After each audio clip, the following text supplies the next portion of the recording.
Hey, I want to take a quick moment tonight to talk about what's going on between Donald Trump and Hillary Clinton, or at least what the media is saying is going on right now with Donald Trump and Hillary Clinton.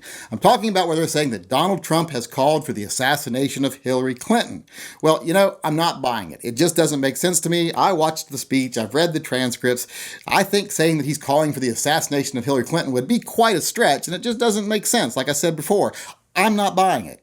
Now, am I buying what he says he meant when he says that he's just talking about Second Amendment people being really organized and really strong and they're going to stand up and stop Hillary Clinton? No, I don't buy that at all either, and I don't buy it because of what he said.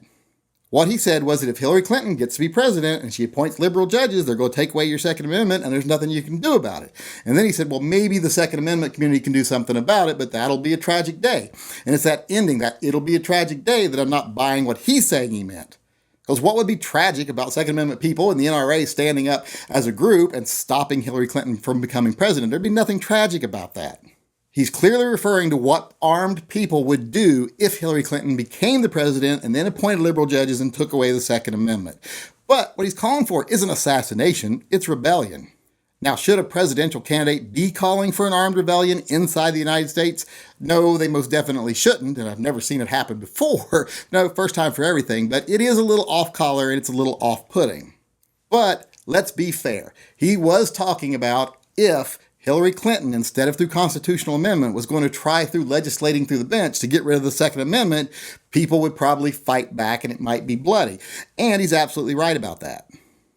Because let's face it, that's what the Second Amendment is for. It's not for raising an army and defending this country. That's not its primary purpose. If you look at what Thomas Jefferson said about the Second Amendment and what its primary purpose is for people to be able to stand up to a corrupt government.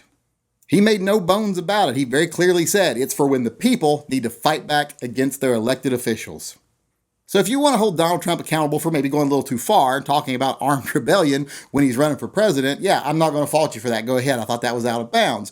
But if you want to try to reach so far as to say he's calling for the assassination of Hillary Clinton, I think you're off your rocker. Let's get real. Let's deal with what's really going on. And let's try to quit blowing things up into things that they're not, when the things that they are is more than enough to talk about.